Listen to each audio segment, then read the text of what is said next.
Oh God, I just swore live on air then. Crumbs. I've got to get it back into the swing of it. Corinne's all full of it, aren't you? Yeah.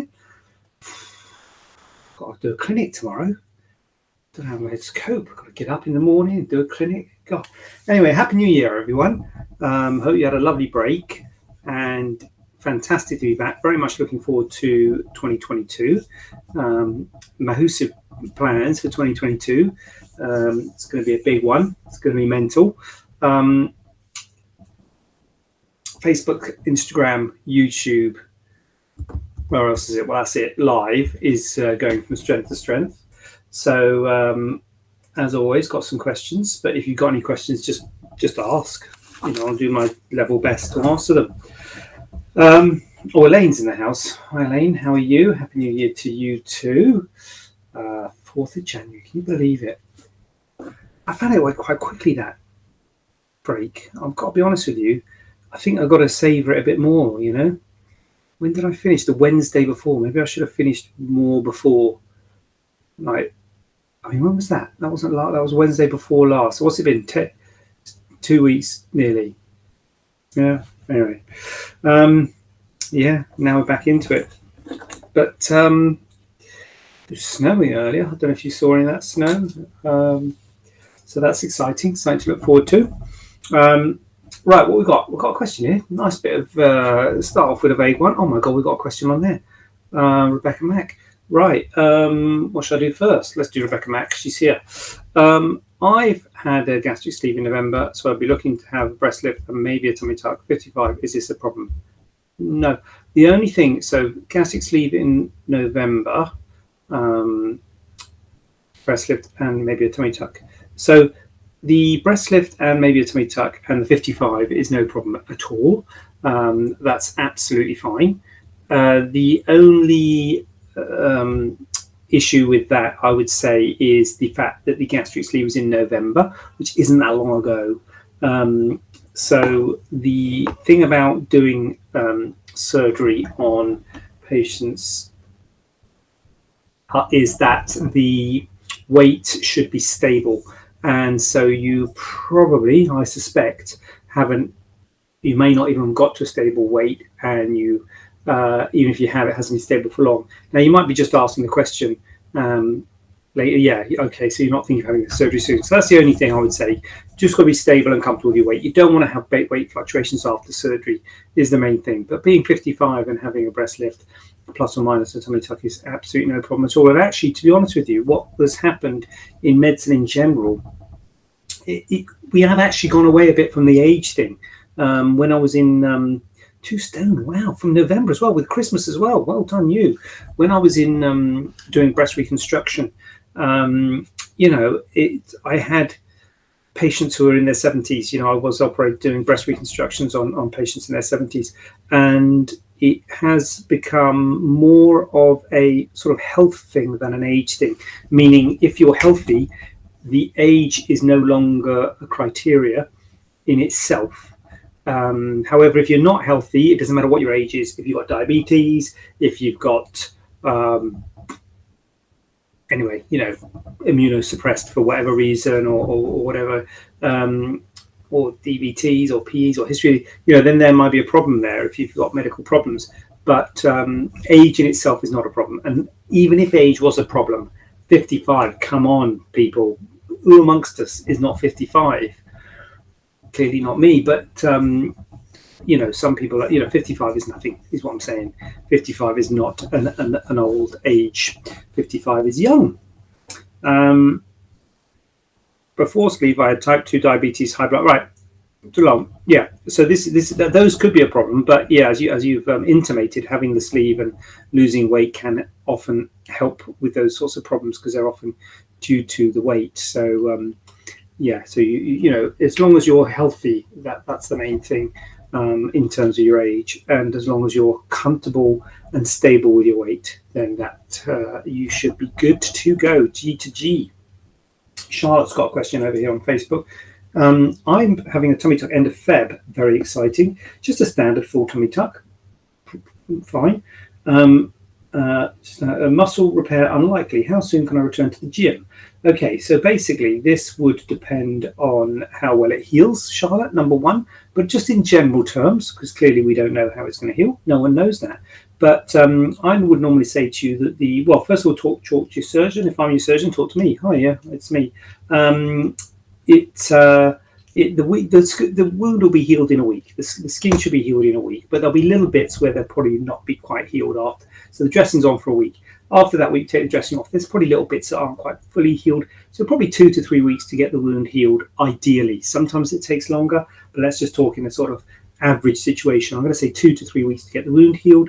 Things like the driving and what have you. Now, walking for it straight off the bat, you'll be walking, but you're bent over double. You'll be a bit uncomfortable.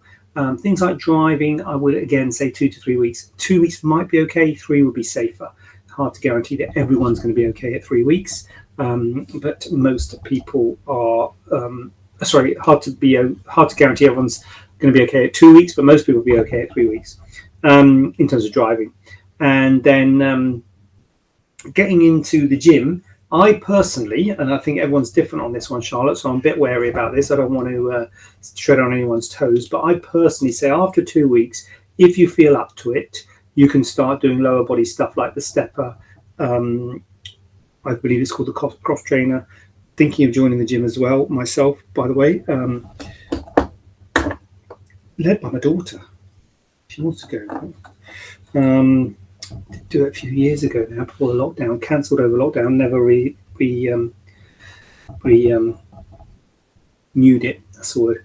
Oh, is this the microphone? God, have I not got the right mic? Oh, the microphone's been all right. Anyway, so yeah, the stepper, the exercise bike, stuff like that, after 2 or 3 weeks should be okay. Nothing too much with your core. And that's whether or not you've had, obviously if you have your muscle repair, it's going to be worse. But even if you haven't had the muscle repair, you don't want to put tension on the wound. I'm going to say at least a month, probably 6 weeks before you're going to start doing anything with your abdomen in terms of, I don't know what you want to do, but anything with your core. I would say at least for probably 6 weeks before you start. And even then you just start with it, Charlotte. Just start gently and see how you feel. You might still feel uncomfortable. It might still be a bit swollen. It does take a few months for things to settle. So, 6 weeks, you can start getting into stuff, but just go gently on it. It does take a few months to get back on your feet and to get into stuff like the gym and what have you. And I know it's difficult if you've been doing a lot of the gym and trying to get yourself in a good situation for the tummy tuck, and then you have to stop for 6 weeks. I know that's a big deal. But it is a good thing to let it all heal and knit together. What you got, Rebecca? I've had no problem with my sleeve. I'm so happy, but still can't eat solids. Good. Well, that's good, Rebecca. It's good that the sleeve's working, and that's hopefully that will all go well, and well done on that. And I'm pleased that it's all gone well over Christmas, because having it in November, obviously there's a worry on that. Check this out for a comment. Wow, vor.ong. Sorry about that. I'm not. Don't know what that means. Stuart Marshall, long time no see, Stuart. I'm having a Mons lift on Thursday. Look at that. I've been diagnosed with fibromyalgia. Will it affect my recovery? It might, Stuart. It might. I wouldn't have said it's a any sort of contraindication or anything to the surgery, but it can give you fatigue and make it more difficult for you to get back on your feet and get going again. But I don't think there's any specific problems with the actual surgery you're having, Stuart, in terms of healing, etc. So I think that should all be fine. So don't worry about that. But yeah, just might knock you back a bit more, I would say. It's a pro setup, isn't it? I don't even know if it's this microphone or that one. Hello. Anyway, oh, here we go. Hey, Stuart. Rebecca is on Instagram. This is it. I don't know if you know, I'm dual broadcasting this. Rebecca says, Stuart, I had fibromyalgia, not anymore after my sleeve. Well, there you go. Rebecca had fibromyalgia and no more after her sleeve. But yeah, I would say to that, Stuart, it might knock you back. Yeah, but I don't think there's any problem with having surgery, and good luck with everything, and try and be positive about it. I don't want to put a negative vibe on it, but yeah, don't be surprised if it does knock you back a bit. Celie, long time no see. Happy New Year. Hashtag Ask JJ, even though not asking a question, but she is. Here we go. Celie, not eating solids is an issue if more than 4 weeks out. Check with your team. Okay, I think you're talking to Rebecca here. Okay, Celie, Rebecca, Celie is on Facebook, and Celie is an expert in terms of gastric sleeves and stuff, which I'm not. So there you go. Celie says check with your team if you're not eating solids more than 4 weeks out. Here we go. After sleeve. Yeah. Maxine Higgs, hello. Is that a clapping or waving? I don't know. Whatever it is. What we got? Lots of bed rest sounds good to me. Lol. Stuart, hold on a minute. You've got to keep moving though. If you are resting your bed, keep moving. Don't want you getting a DVT, PE. These are serious complications. Keep moving. But you will, yeah. It will knock you back. Bit of the old Netflix, but keep everything moving and keep pottering around.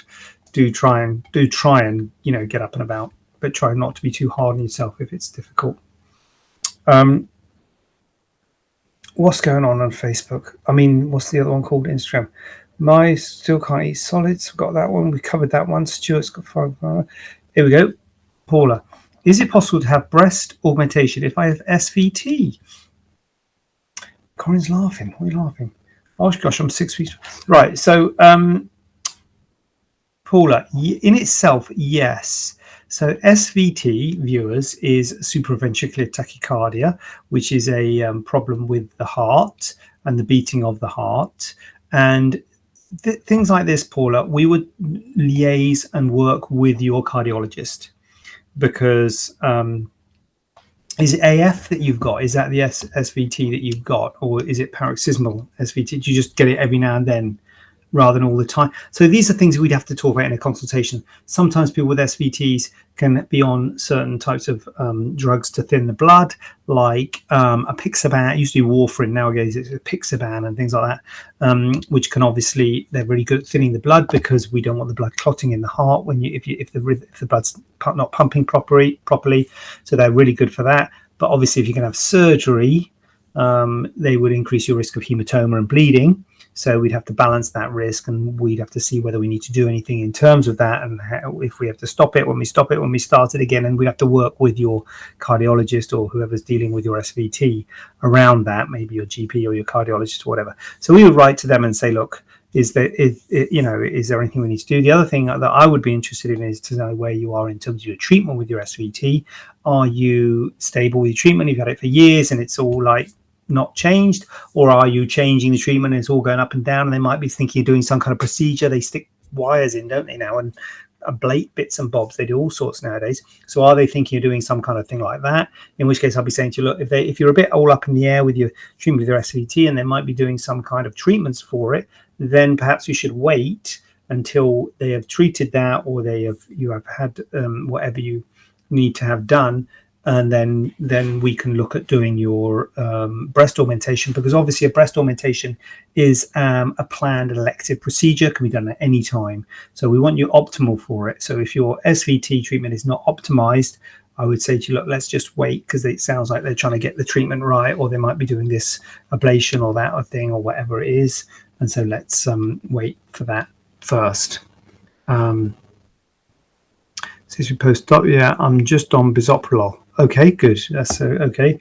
So that's good. So you're not on a blood thinner. So that's good. That's good news. Right, I've gallstones. Could that be reason for not managing solids? No, I think it's more likely to be the band, isn't it? Don't think it's going to be gallstones. I think it's probably more likely a physical thing with the band, Rebecca, but it is not my thing, Rebecca. I am not a bariatric surgeon, a weight loss surgeon. I treat people who've lost weight, but I don't do the surgery like gastric bands and stuff like that. So I am not an expert, Rebecca. So for goodness sake, don't listen to me when it comes to solids and when you should be, I don't know. But I suspect it wouldn't be the gallstones, in my humble opinion. Paula, thank you. We'll be called to a consultation. That's awesome. can I know the person's name to talk to about me not eating solids, please? Rebecca, it's on Facebook. Celie on Facebook has just commented on my Facebook, and she's just said you should speak to your team, check with your team. So I think she's saying you should check with your people who put the band on, whatever. No band. Okay, sleeve. Okay, sleeve. Sorry. You've been sleeved. That's okay. Thank you. You're welcome. You're very welcome. What about if she's been sleeved, Celie? Oh, she does say after sleeve. Yeah, sleeved. I don't know, Rebecca, but yeah, speak to the people who are doing your sleeves, the sleeve people. Right, hold on a minute. What we got here? Celie says, Gastric Fantastic is my private group, so please join. There you go. Join Celie's group, Rebecca, called Gastric Fantastic. It's a private Facebook group that you can join, and they talk about this sort of thing, I'm guessing. Gastric fantastic stuff. So gastric, sleeves, etc. So you'll get experts in there, Rebecca. So they should be able to be more helpful, I hope. Carmen, how you doing? With a TT and MR, muscle repair, I know what that is now. If it's to repair a 5 to 6 centimeter DR, wow, you got your... I'm thinking that's diastasis recti. Will I have to have an F? Flipping hell, Carmen. What is going on with your abbreviations? Hi, with the TT and MR, if it's to repair a 5 to 6 centimeter DR, will I have to have a FDL? Carmen. What, have you swallowed the abbreviation book? Goodness me. So with the tummy tuck and muscle repair, if it's to repair a 5 to 6 centimeter diastasis recti, will I have to have a blurredly? No, Carmen, you will not. I suspect you're asking this, Carmen, because you're worried. I don't want to put words in your mouth, but I'm worried. I wonder if you're worried that with a wide diastasis, if you repair a wide diastasis, you'll get a gathering or a bunching of the skin centrally, which is not an unreasonable thing to suggest. But in my experience, and that's all I can talk about, in my own experience, you can repair quite a wide diastasis recti. In order to repair the diastasis recti, we have to take off or sort of undermine the skin overlying the rectus muscle in order to get up the rib cage and to get that diastasis across. And in undermining that skin, it then can redrape. When we pull it down, we can redrape it when we pull it down, so we don't get like a tethering or a bulging. I'm guessing that's what you're feeling that might happen. You might get a sort of bulging centrally if we don't if we do a big wide repair.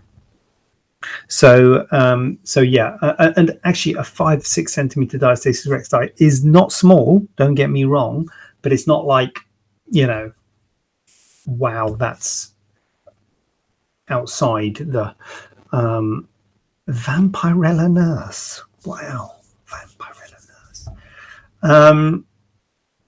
It's not like it's a way massive like diastasis. I don't think it will cause a problem.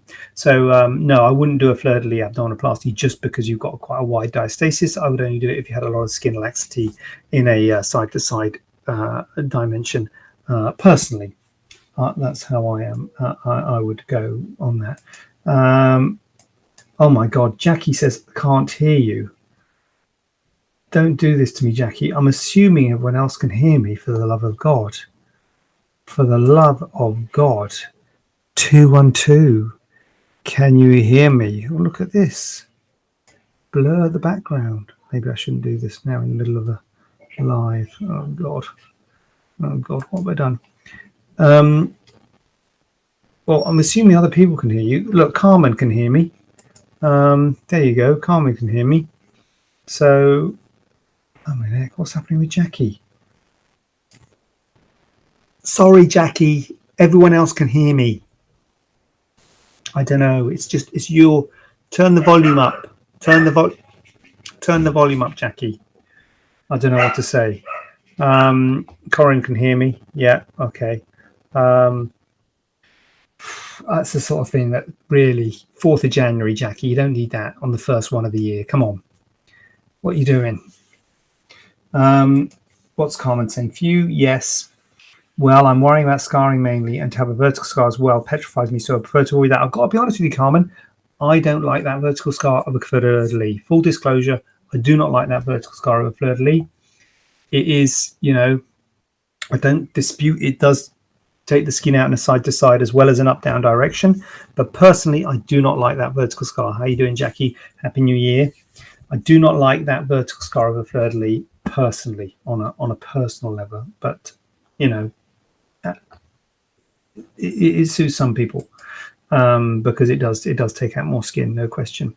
I always thought fleur-de-lis was an ice cream, but to be fair, as a former foodie, that's where mine always goes. Lol. Yeah, fleur-de-lis, Sealy, is on the shields, you know, like King Arthur's men. It's that sort of... Yeah, that's what fleur-de-lis is. It's on the shields of King Arthur's people. Oh, she's on here. She's Sealy. Rebecca was asking after you. Rebecca, Sealy's on on Instagram now. I don't know if you can do anything anyway. If you want to know about the Facebook group, what's going on now? I'm losing control. Terry asked hashtag ask Jay. Here, look at this. Terry. Yeah, like your profile pic, Terry. JJ fixed my 11 centimeter DR and have a super. Look at that. See, Carmen, I fixed Terry's 11 centimeter DR and did not do a fleur-de-lis. So yes, that was a wide diastasis recti, and so yeah, it is not essential just because it's a wide diastasis. What's Max can hear me? It's just Jackie, right? Yeah, thank God for that. Thanks for the comprehensive reply. Look at that. Blimey. Thanks for Maxine. Yes, it's so Jackie. It was your volume, wasn't it? You didn't turn your volume up. I've got to be honest. I've done that myself on the video calls. People saying I can't hear you, and then I realised I'm muted. Anyway, yeah. Turn your phone around, Jackie. You have the speaker underneath. There you go. I can hear you now. Good. All sorted. Up in there. How many areas of lipo can you have done at the same time? Thanks. I've got to be honest with you, Elizabeth. I've got to be honest. I can't say full disclosure. So that early with the tummy tuck thing. I don't like it when people ask me that question. When people say how many areas of lipo can you have done at the same time? How much lipo? It's like, oh, I've got to be honest, a little bit of a red flag. I'll tell you that. It's like, oh, so you know how many lipo? I mean, when you have lipo, you should have it for a certain area of resistance fat that is resistant to weight loss. The worry is, and I'm not saying this is you, but the worry is when people ask that question, is they're overweight and they want to lose weight and they want liposuction to, you know, that's what worries me, that they're just overweight and they just want liposuction. So how much liposuction can you do? You know, I've just won the lottery. Do me. And that is not a good candidate for liposuction. Liposuction is not a weight loss thing. It is not a global thing. It is a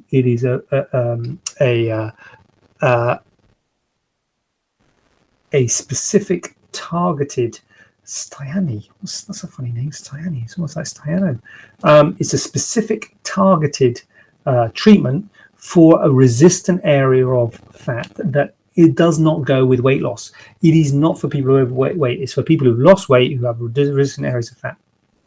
So that is the first alarm bell that rings in my head when someone says, how much lipo can I have done? I'm thinking, this person, is this because they're overweight and they just want to have a completely different body? They want to, you know, I want to look like that person over there. Like, and I'm like, that's just not realistic. So that's my first thing. My second thing about that is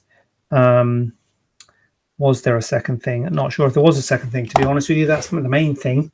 But since I said a second thing, I'm going to do a second thing. So the second thing is, there's no limit on how many areas that you treat with liposuction, because what are you calling an area? You got your hips, your thighs, your flanks. They sort of merge. Are you going to call that one area, or is that 3 areas? Or so upper abdomen, lower abdomen, hips. So there's no limit. The main thing about liposuction is the volume of liposuction removed. So that is more the restricting factor than the number of areas treated. I guess the only thing about number of areas treated is you've got to think about keeping you warm. You don't want to be too cold, so you don't want to expose your whole body and do liposuction to your arms, then your lateral chest wall, then your thighs, then your knees. Then it can be difficult keeping you warm. So that would be one thing about having multiple areas. But if it's just a small amount for each area, that could, we'd always cover you up and put a warmer on, the bits once we finish them. So the main issue for me is more the volume of lipo aspirate, because if you remove a lot of fat during liposuction, then you can get fluid shifts, which means that you get swelling. When you do liposuction, it naturally will swell, and the swelling is basically fluid going from the intravascular to the extravascular space. So fluid going from inside the bloodstream, basically, which is the intravascular space, into the tissues, and because of the trauma, and that's what causes the swelling. But that fluid shift reduces the amount of fluid in your bloodstream, and that means you can feel weak and wobbly and basically collapse, essentially, because your intravascular fluid will drop and you can collapse, not because of blood loss, but because of fluid that's gone from the intravascular space that's gone out. So you can have problems for that. So we've got to be very careful in terms of the fluid balance and monitor that, and put you on a drip if you're having large volumes of liposuction. Keep an eye on you and things. And by large volumes, really, I think most people would say 5 liters would be a large volume liposuction. I've got to be honest with you, Elizabeth. I don't know. Just to answer you, I don't know where you are on this, but I don't really do big volume liposuctions. I can't remember doing more than 2 liters. I might have, but it's certainly not a common thing. Very common for me to do more than 1 liter. I'm normally around the 1 to 2 liter mark is where I am on liposuction. So I very rarely do large volume. So I don't really get up to that 5 liter mark. I'm not one of these people who do sort of whole body contouring with liposuction all over the shop. But it's more the volume, Elizabeth, rather than the numbers of areas that causes a problem. Carmen, Terry Burton would love to see it. Terry Burton would love to see it. Terry Burton, happy to Okay, so Carmen wants to see the non-fleur-de-lis, right? The tummy tuck. Happy to inbox you. Good. So yes, good. Carry on doing whatever that is in the background. Here we go, Elizabeth. Elizabeth, thigh, arm, and bra roll. BMI 27. Oh, well, there you go, Elizabeth. So you're not in the big you're not overweight, basically, Elizabeth. So I apologise for casting aspersions earlier. I wasn't talking specifically about you. I was just talking in general. Sorry about that. Okay, so you're not overweight. So yeah, so let's have a go. So thigh, arm, and bra roll. Yeah, that'd be fine. That'd be fine. Put it like that. The only thing is, I'm thinking about positioning and stuff like that. Obviously, arm and bra roll are good together because they're next to each other. Thigh, and the other thing about thigh, you've got to be careful about what areas you treat with liposuction, because outer thigh is good, inner thigh not so good. So some areas respond well to liposuction. I've got to be honest, actually, as well, Elizabeth. This is me as well. So other people have different views on this. I don't think arm's that good for liposuction. But BMI 27, it depends if you've lost a lot of weight. If you've lost a lot of weight, the skin can be a problem with the arm. So the bra roll here and the outer thigh, yeah, those are potentials. Arm, I have to have a look at that one. Not so sure. I'm not so sure about that. Oh my God, Terry has inboxed me and she looks fab. Okay, Carmen, good. That's like a lot while we've been on air. Look at that. That is the sort of live things that happen, the connections that get made. Thank you, Terry, for inboxing Carmen and showing that you don't need to have a fleur-de-lis tummy tuck if you have a wide diastasis. Yeah, Elizabeth. Yeah, good luck with that, Elizabeth. So I just be a bit.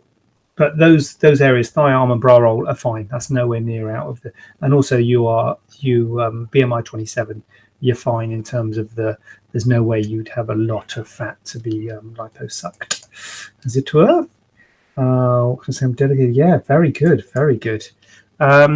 What's going on here? You're funny tonight. Funny? What do you mean funny, Rebecca? It's some serious Q&A. What are the flanks, JJ? Okay, Corinne. What are the flanks? Oh Christ! The flanks are here. Here. So the hips are here. The flanks are here. These are the flanks.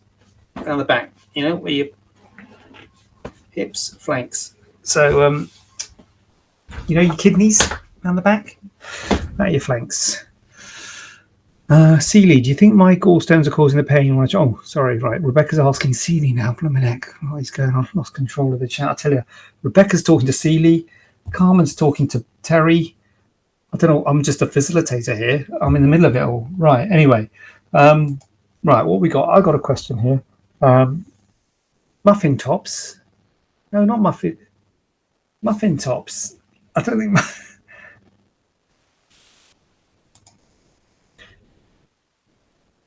Corinne, that's not Muffin Tops, is it? Isn't Muffin Tops? Isn't Muffin? Oh God, I gotta Google this. Or love handles, you mean? I thought Muffin Tops was here. Here. Muffin Tops. Wasn't it? That's not Muffin Tops. I don't know. I'm not good on the parley. I've got to be honest with you, Corinne. I am not bringing people together. It's love handles. I'm with love handles. It's love hand. Oh, I've got cramp in my leg. Oh. Oh.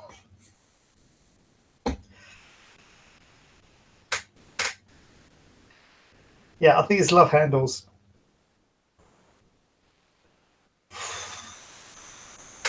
Depends on how full a cup kick is. Yeah, I don't think it's Muffin Tops. Oh, sorry, it's got a cramp in my leg there. Oh, I saw that up and down. Oh, I saw this exhaustion after the Christmas break. I'm exhausted. Yeah, hilarious, Rebecca. I've got a cramp. Always thought it was Muffin Tops. Corinne, I don't know if it is Muffin Tops. I really don't know. I didn't think it was Muffin Tops, but having said that, I don't use that terminology in the medical setting. Chop the leg off, problem solved. I've got to be honest with you, it's my thigh, so I have to chop it above. Oh, I'm all right now. Oh, Brad, where you been? Where you been when we need you, Brad? Honestly, God, it's an all go. I tell you, all go. Right, come on, put it together. Bring it back. Muffin Top is waist. Love handles is flanks. I thought Muffin Top was central. I thought Muffin was sort of Mons, basically. Mons, yeah?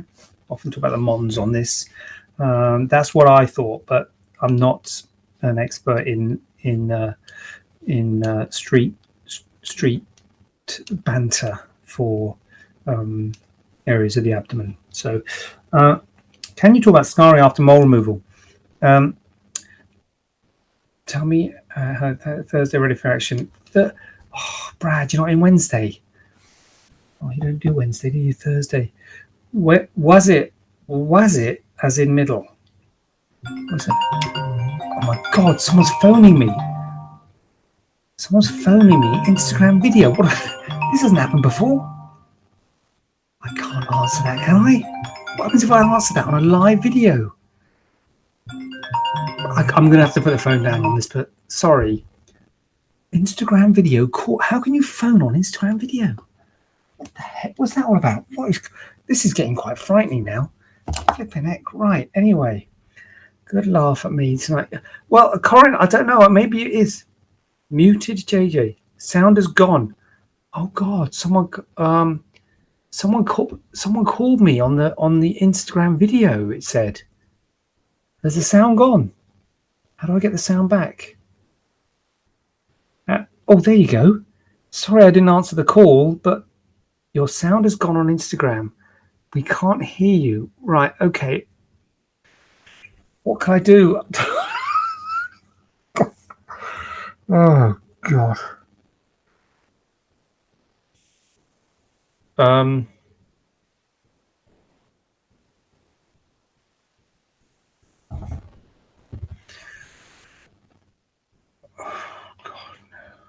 Oh God. No. No. No. No. Well, I'm not saying anything. Right. So basically, what happened? It's not the mute button. It's not the mute. Someone called me, and then it went. They called me on the Instagram video, and then it went. Sorry, Facebook. I'll be with you in a second. What should I do? Should I go and come back?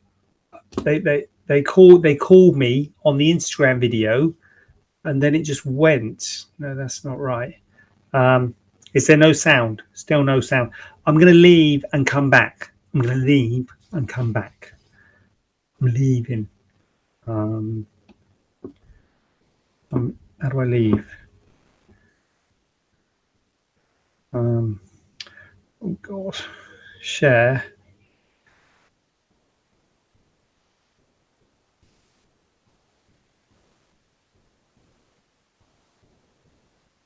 Sorry, Facebook. Are you still there? Is anyone still there on Facebook?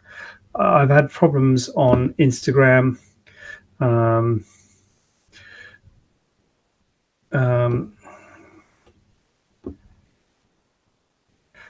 Someone phoned me. I didn't know what to do. I panicked. I didn't do anything. What's going on now? Requests. What's this? I really regret. Oh my God. Oh my God. What's happened? It's okay. It's okay. Back. Oh, I don't know. Anyway, still here. Yes, I am still here. I'm sorry. Right. I'm back on Instagram. Part 2. Take 2. That was orcs. I'll tell you what. I don't know what happened there. I got a call, basically, and then the sound went. It had nothing to do with me. I didn't know what happened with the mute. I tried to unmute it. Is the sound working? Is the sound working? Sound working on working now? Yeah, good. Right. Okay. Right. Question. Time to call it a night. Well, I haven't even started my questions, Corinne. What time is it? Yeah. God, dear, oh dear. Right. Here we go. So, here we go. Let's do this question here. Rebecca says no sound. What do you mean no sound, Rebecca? Brad said it was working. Is there no sound on Instagram? Is there any sound on Instagram? No? No sound on Instagram. Is there any sound? Tracer, is there any sound on Instagram? Is it working? Yes, got sound. Okay, phew. Right, okay, let's get this over with, guys. Come on. Let's push through. Okay. Can you talk about scarring after mole removal? Right. Okay. Yeah, what do I say about scarring after mole removal? Goodness me. I mean, the main thing that I say to people about scarring after mole, thank you, Teresa, thank you, about mole removal is it does cause scars. I think that's Exhibit A. I don't know what this question was specifically asking about.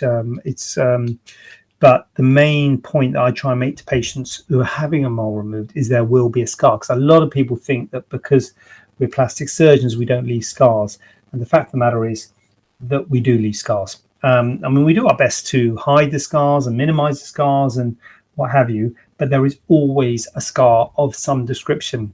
Having said that, you do get people who have moles removed, particularly from the face, where it heals up so well that you can't see the scar. That doesn't mean there isn't one there, but you can't see it. So you often get people say, "Oh, I had a mole removed and it didn't leave a scar."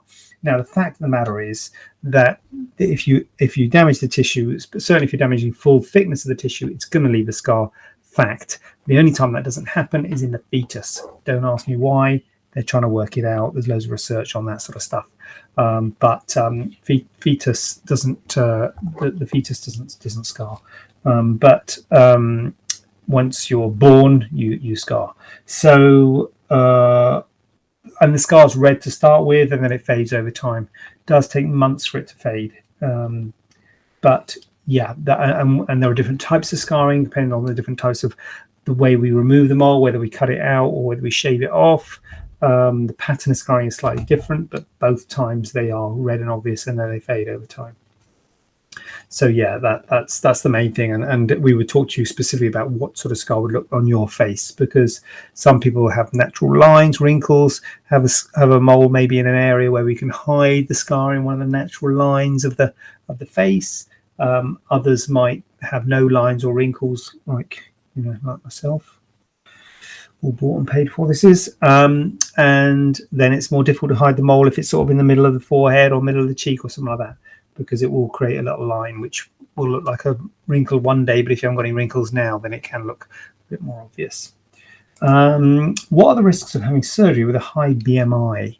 This goes back a bit of what we were talking about earlier with the liposuction and the liposuction not being surgery for people who are overweight. The problem when you do surgery on patients who are overweight is with surgery. So basically, there's cosmetic problems with operating on people with a high BMI and surgical complication type problems with operating on people. So the cosmetic problems are that you are just operating on one part of the body. So you are not globally changing the shape of the body. So it's very important to realize if you have got a high BMI, if you're not happy with the shape of your body, we can do things to change parts of that. So we can do things to perhaps reduce your breasts or to remove an overhang, an abdominal apron, or to remove excess skin on your arms or whatever it may be, to try and help to contour that specific area, but it is not contouring the whole body. And so your rest of your body will still look the same as how it looks. So that's something very important to realize, that if you are overweight pre-op, you will still be overweight post-op. Your body won't be transformed. So, and then specifically, there are increased risks in terms of complications. Wound infections, chest infections, pneumonia, DVT, PE, clots in your legs that fly off into your lungs. And when they've done the studies, they've usually looked at a BMI of 30, which is your BMI cutoff between overweight and obese. But if your BMI is above 30, the suggestion is that there is an increased risk of getting problems than if your BMI was below 30. So you're going to have more of a risk of getting a complication in terms of wound healing and potentially respiratory problems or complications or clots and what have you. And you may well not get the cosmetic result you want because you'll still be overweight afterwards. It's just that we'll remove that abdominal apron or whatever. And what you really want to try and avoid to do is to have surgery. And I totally understand if you say, "Oh, I'm overweight. I can't lose weight because of this apron or because of my breasts or because of whatever the area is that you're considering having treated." And then when you have the breast reduction, I'd be able to lose weight better. And I understand that. But if you have surgery and then you go on to lose weight afterwards, you're going to get a worse result. If it's your breasts might droop, they might get smaller, the shape might go. If it's your tummy, you might get more excess skin on your tummy, which we could have made tighter if you lost the weight first. So it's always better to lose weight before having surgery and to get to an ideal weight that you're comfortable with and that you're happy with before having surgery. What's Naomi got? I'm aiming to lose 2 stone before I have surgery, breast uplift, potentially with implants, but I'd still be in a high BMI. So this is an interesting issue, Naomi, and I always say to people say, what BMI do I need to be? And I don't really have a specific number. If you push me for it, I'd give you a number of 30 because that's where they've done the studies and what have you. But sometimes people have a BMI above 30, but perhaps like yourself, I don't know what your BMI is, but that's just, there are people out there who've got a BMI above 30 who are happy with their weight. They might have lost a lot of weight. They might have had a BMI 40 before, and they might have a BMI 32 now. And they might say, look, you know what? I don't want to be below 30. I'm happy where I am. I feel gaunt. I look gaunt. I'm like, well, then you've got to make a judgment on it. Because you might say, well, look, I'm happy with my body. It's just this is out of proportion, whatever it may be, your breasts or whatever. So, then you've got to make a judgment on it to see whether, so you can operate on people with a high BMI, is what I'm saying. As long as you're happy with your body and just the way you look and happy with your weight, basically. If you're happy with your weight and you still got a high BMI, then it is possible to have surgery. You're still going to be at an increased risk of complications, but the cosmetic side of things would be perhaps more acceptable. Kerry, I can't wait for my surgery. I had a consultation next week, but I've lost almost 1.5 stone since I first saw you. God, Kerry, what have you been up to? Look at you. People losing stones left, right, and centre. If I can't wait either, Kerry. Naomi, if I lost the amount of weight required to be 30 BMI, I'd look skeletal thanks to my height. Yeah, I mean, a lot of people, well, not a lot of people, but there are people out there who feel that they don't want to be a BMI 30 and they feel comfortable being about BMI above that. And those people, you have to have a conversation to say, look, you've got a higher risk of complications in terms of your wound healing and your respiratory complications, DVTs and things. But if you're happy with your weight, then, then we can have a discussion about whether we do surgery or not. I have breast implants since 2010, but in the past 3 weeks, they've become incredibly sore and painful. I initially thought it might be my HRT, so I stopped this for a week to see if it settled, but it hasn't. I read this could be a reaction to my COVID booster, as in an immune response. I just wondered if you would know if this could be the case, and if so, do you think I need to see someone? My GPs say they are only seeing emergencies, and this is not classed as an emergency. I haven't read that. I've got to be honest. I haven't read that you can get a reaction to COVID booster giving you pain and soreness in your implants. So I am not aware of that. Now, the COVID booster is an immune, is something which will affect your immune system, but from a scientific point of view, your implants shouldn't have any effect on your immune system. And I know there are people out there who describe problems like breast implant illness, who say the implants have made them feel ill and have caused all sorts of problems. But there's no medical reason that silicone implants should give you an immune response. An immune response is due to an antigen and your body forming antibodies, which then attacks that antigen and destroys it, which are on tissue or viruses or bacteria, and your body produces antibodies against them. A piece of silicone, a silicone implant, does not have any antigens. A silicone implant will not create an immune response. It might create an inflammatory response, but not an immune response.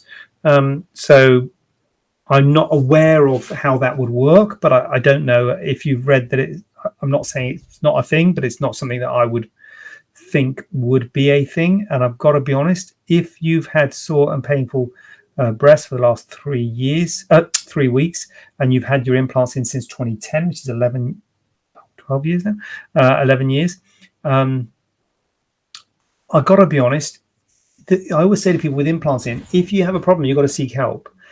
But the problem statistically is probably more likely to be due to your breast tissue than your implant, because your breast is made up of implant and breast, and you're more likely to have a problem with your breast tissue causing the problem rather than the implant. In a way, it's academic, because at the moment you've just got pain and soreness and you want to know, you don't sort of care whether it's the implant or your breast, you just want to get it looked at and seen to. So, but it is probably more likely to be due to your breast tissue.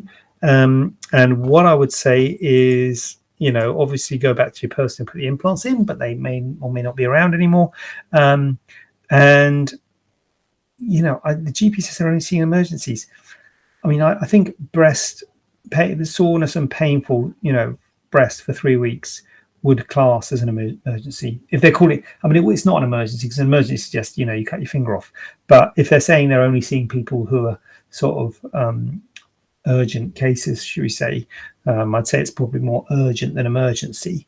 But I would class that as an urgent case, because, breast, not so much of the implant, it's more like things like breast cancer and things. I don't want to worry you, but, painful and sore breast, you need to get it seen to. Is it your implant? Is it, to be honest, if it's your implant, I would probably be less worried, but I'd be more aware of the fact that there's a breast there, and recent onset of soreness and pain needs to be investigated, I would suggest. So I would say that would class as an emergency, or at least an urgent thing in my book,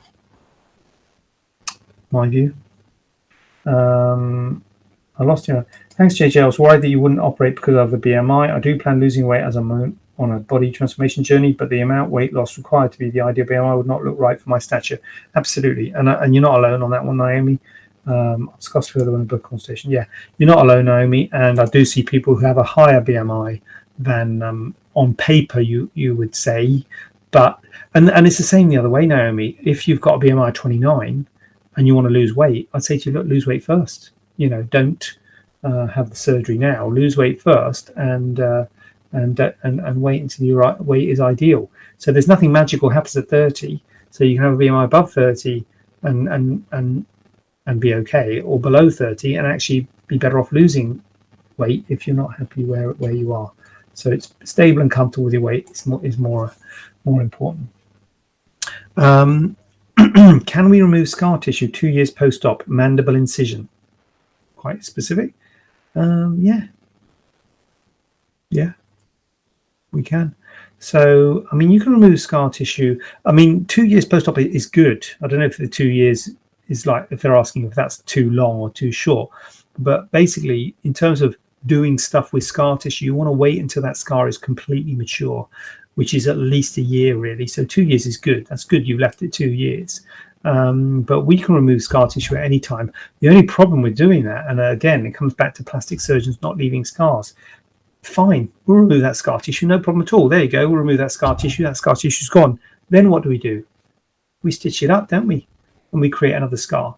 So we always create another scar. The hope is that our scar will be better than the first scar, but there's got to be a particular problem with the first scar for us to go ahead and do surgery and actually remove it for you, for us to think we're going to give you a tangible benefit, because you're still going to have a scar. But if there's a specific problem with the scar, then we might be able to transform it into a better scar, but it will still be a scar. But yeah, 2 years post-op is reasonable. Are eyebrow tattoos suitable for surgery? Yeah, I mean, I talk about the sort of location and the size of the tattoo, and eyebrow tattoos are usually linear, which is good because it's the size in the minimal dimension, so they can be quite long, but they're quite narrow, so that's quite good. So that, in those terms, they are suitable for surgery. The problem with eyebrow tattoos is that it is going to leave a scar, so cutting out that tattoo there will leave a scar, and we would aim to hide the scar in the natural eyebrow. I don't know anything about this patient, with what their natural eyebrows are like, but scars don't have hair on them. So there is hair growing on either side, but the actual scar itself won't have hair on it.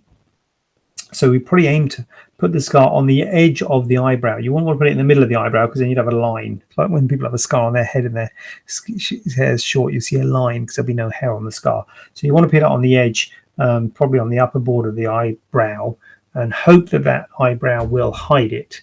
But that is the worry, that if it doesn't hide it, then you might have an obvious scar, which is a worry. So it depends on how bad your eyebrow tattoos are. So it's a bit of a worry, put it like that you might have a visible scar that you might not be happy with. So trading one thing you're unhappy with another thing you're unhappy with might not be a great trade. So Does the purse string suture for areola reduction cause puckering or increased tension at the site? Yes, it does. So this is a good question, actually. This is a good question. Not that the others weren't. They've all been good, but this is a particularly good one. So when you do an areola reduction, you remove a donut of skin and you suture a big circle into a small circle. So does it cause puckering? Yes, it does. So that big circle goes to a small circle, which means that we have to pucker the skin. You might look at it and think, oh my God, that's not stitched very well. It's always puckered because that big circle is bigger than the smaller circle we're moving it into. So having said that, the puckers do tend to settle, but they are always there.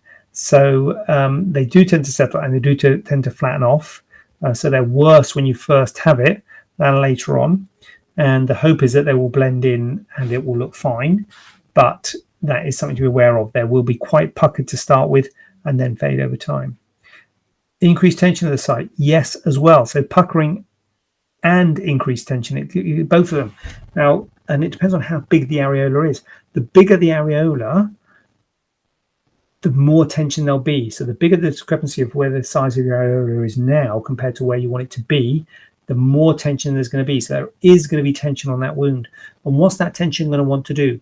It's going to want to stretch that wound. It's going to want to stretch and go back to how it was. It was quite happy. Your areola is quite happy as it is now. It's quite happy as it was before. So if you close something under tension, the worry is that it'll stretch back out again.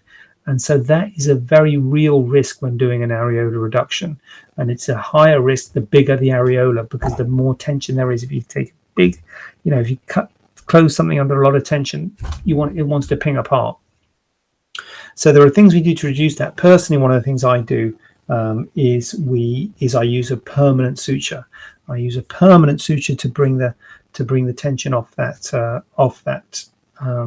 areola, to reduce the risk of recurrence. Now, it doesn't make it zero, and I have had to revise some areola reductions, so it doesn't make it zero, because obviously if the knot fails, it'll just open up again.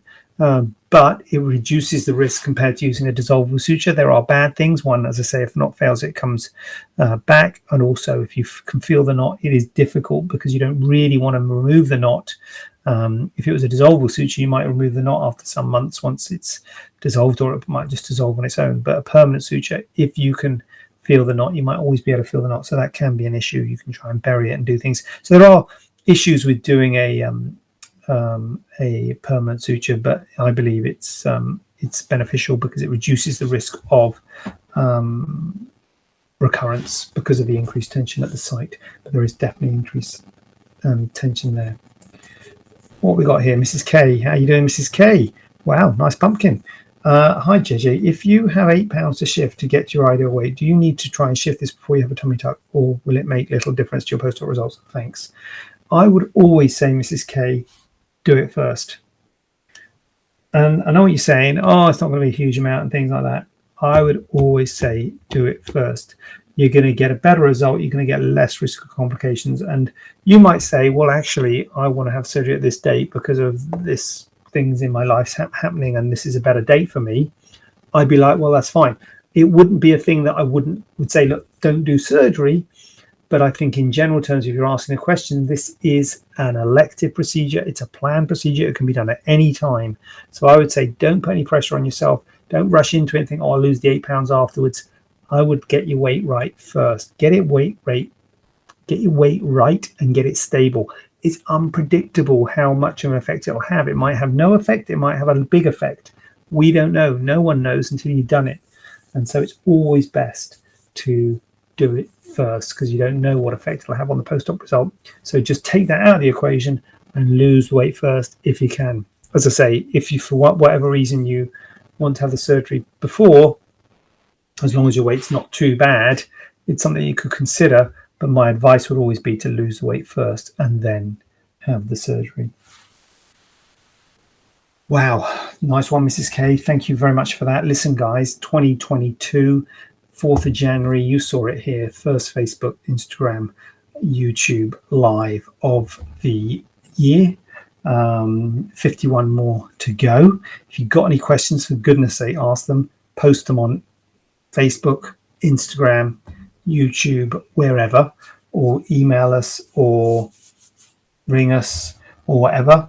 Mrs. K's come back at me last minute, excuse me, doing the outro there. Do you also use nerve blocks during surgery? What surgeries are we talking about here? Tummy tuck. Personally, what I do for a tummy tuck, Mrs. K, is I put local anesthetic into your rectus sheath at the time of doing the rectus repair, bring those muscles together, and nothing else. Sometimes some of the anaesthetists at some places do like to do sort of intercostal blocks and things, but which is up to the anaesthetist. But it's not a routine thing in my practice. It's just the rectus sheath block that I put in, and I inject local anesthetic directly into the rectus sheath while doing the muscle repair. And if you're doing that, then there's no real need to do a nerve block if you're putting local anesthetic into the rectus sheath. So sorry. Why are you sorry? Mrs. K, we need comments. Tummy tuck. Yeah. So tummy tuck, that's the only nerve block that I do. I do a local rectus sheath block. I don't do any other types of block. But I do know that people do, as I say, intercostal and things like that. But when sometimes the anaesthetist has said they're going to do intercostal blocks, and I say I'll put local anesthetic into the rectus sheath, and I'll say, oh, well, there's no point then. But I do know that people do intercostal blocks and what have you for tummy tucks. I hope that's answered the question. Come back at me if it hasn't. Feel free. So yeah, next Tuesday, God willing. What's happening next Tuesday? No idea. But anyway, same time, same place. See you here. Got any questions? Call me or message me or Instagram me, and I will poppity pop pop pop. I will see you same time. Live long and prosper. 2022. Let's make it happen. Peace be.